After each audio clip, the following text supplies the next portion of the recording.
안녕하세요. 시사발전소의 한지입니다. 다들 아시겠지만 최근 이 채널의 이동재 기자와 한동훈 검사장이 손을 맞잡은 정말 무시무시한 검언 유착 사건이 수면 위로 오른 것에 대해서 잘 알고 계실 겁니다. 이 사건에 대해서 윤석열 총장 본인이 직접 움직이고 있는 정황들이 드러나고 있는 그런 상황인데요. 이에 대한 배경을 좀 정리하자면 이렇습니다. 유시민 이사장을 시작으로 해서 여당 관계자와 정부를 타깃으로 공격을 하기 위해서 이 검찰과 언론이 손을 맞잡은 이 검언 유착 사건이 언론에 보도가 된 이후에 대검의 한동수 감찰본부장이 그 해당 관련자 한동훈 검사장에 대한 감찰을 진행하고자 했던 것인데요. 그 감찰 이전에 한동훈 감찰본부장이 이 윤석열 검찰총장한테 문자를 보내요. 감찰을 개시하겠다. 자, 그런데 윤석열 총장은 한동수 감찰본부장에게 이런 답장을 합니다. 언론에서 떠들어대는 녹취록 전문을 좀 먼저 보자. 이걸 보고서 위법 여부를 판단하고 나서 그리고 나서 감찰을 결정하자. 그러니까 쉽게 말해서 감찰을 하지 마. 그런 의견을 보낸 거죠. 그런데 이 의견에 대해서 한동수 감찰본부장은 대답하지 않았다고 해요. 자, 그런데 여기서 정말 중요한 포인트가 두 가지가 있습니다.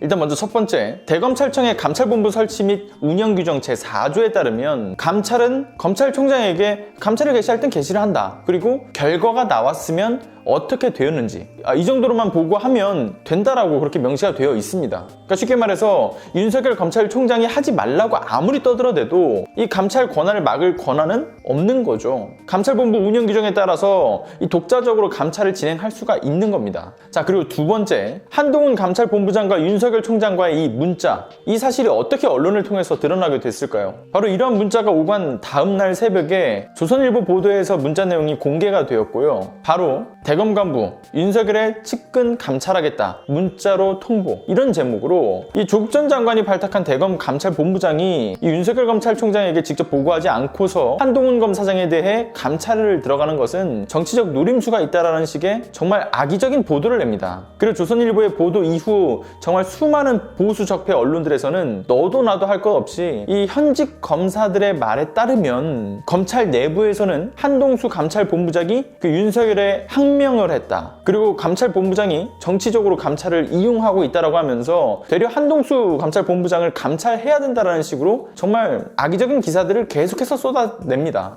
이 조선일보는 과연 이 문자 내용을 어떻게 알았을까요? 고소당하면 안 되니까 제가 좀 몸 사려서 이야기를 해보자면 제가 자다가 이런 꿈을 꿨어요. 그러니까 윤석열 총장의 장모와 아내의 비리를 비롯해가지고 지금껏 수많은 이 윤석열과 관련된 의혹들은 물론이고 심지어는 아직도 드러나지 않은 더 큰 사건들이 있는 거예요. 한동훈 검사장이 최측근으로서 이 윤석열 총장의 이 수발을 다 들다가 이 윤석열과 재벌 그리고 윤석열과 미통당 간의 이 유착 관계 등을 너무 자세히 알아버린 거죠. 너무 깊이 개입이 돼버린 거예요. 뭐 한통 속인 거죠, 그러니까. 그런데 한동훈이 감찰에 들어가게 되면 이게 다 들통이 나는데 한동훈이는 윤석열이한테 이런 얘기를 했겠죠. 감찰 받고 뭐 이런 식으로 나를 꼬리 자르기 하게 된다면 나도 가만히 있지 않겠다. 지금껏 알고 있던 모든 사실들을 전부 까발리겠다. 그러니까 감찰 안 들어갈 수 있도록 손 써라. 그래서 윤석열은 조마조마하다가 평소에 좀 친하게 지내던 이 조선일보의 모 기자에게 정보를 흘립니다. 제가 뭐 자다가 이런 꿈을 꿨어요.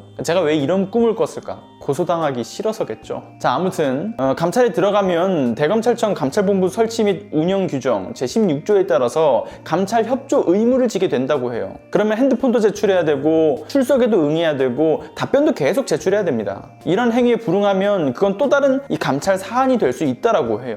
그런데 윤석열은 조선일보의 문자 내용을 전달하고 한동훈이랑 휴가 날짜까지 맞추고 심지어는 검찰 공무원들 이 막말이라든가 가혹 행위를 조사를 하고 있는 정말 생뚱맞는 인권부에다가 이 진상조사를 지시를 해가지고 시간 끌기를 하고 있는 그런 상황입니다. 누가 봐도 이 진상조사만 하고 검찰 착수를 피하겠다라는 그런 의지가 담겨 있어 보이죠. 자, 이런 상황 속에서 검찰 내부의 반응은 어떨까요? 현직 검찰관인 수원지검 강력부 장종철 3급 검찰관이 검찰 내부 통신망인 이프로스에다가 윤석열 검찰총장은 총장직에서 물러나라는 내용의 정말 용기 있는 장문의 글을 올렸다라고 해요. 내용은 검찰총장직에서 일단 물러나라. 지금 이 비리 의혹 내용에 대해서 개인적으로 대처하는 것이 더 옳다고 본다. 이런 내용이었는데요. 해당 의혹이 풀리지 않고 있는 그런 상황 속에서 검찰 조직과 그 조직에 몸담고 있는 정말 수많은 후배 검사들 그리고 본인 가족을 위해서라도 물러나는 게 맞다. 그리고 윤석열의 이 장모에 대한 검찰의 수사와 이 기소 자체가 지나치도록 이렇게 관대한 이유는 그러니까 윤석열이 검찰의 최고 수장으로 앉아있기 때문이라고 정말 강하게 비판을 했어요. 뿐만 아니라 지금껏 수많은 인원들을 동원해서 압수수색을 하면서 언론 플레이를 계속해서 해왔는데 그런 잘못된 방식의 수사에 대해서 비판적 입장이 나오면 이게 수사를 방해하고 있다라고 어떤 프레임을 씌우면서 언론들과 계속해서 합작해 공작을 해왔는데 이것들이 모두 그간 윤석열 총장 본인이 해왔던 이 수사의 수법이 아니냐 그런 비판을 했습니다. 그리고 국민에 의해 선출된 대통령님과 국회의 다수가 선택한 이 법안에 대해서 무시하고 반항하는 게 국민을 주인으로 섬기는 공직자라고 볼 수가 없는 모습이지 않느냐. 국민에게 대항해서 전쟁을 치르겠다라는 것과 다를 바가 없어 보인다. 뭐 이런 표현을 써가면서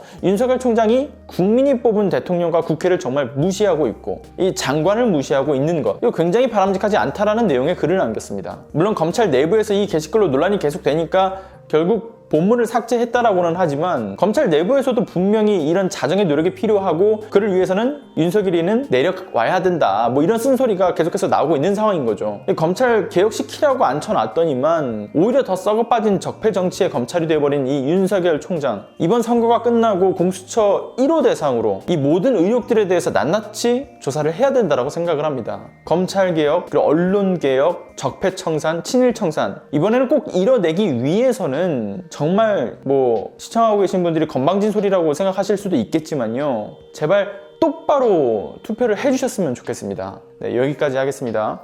감사합니다.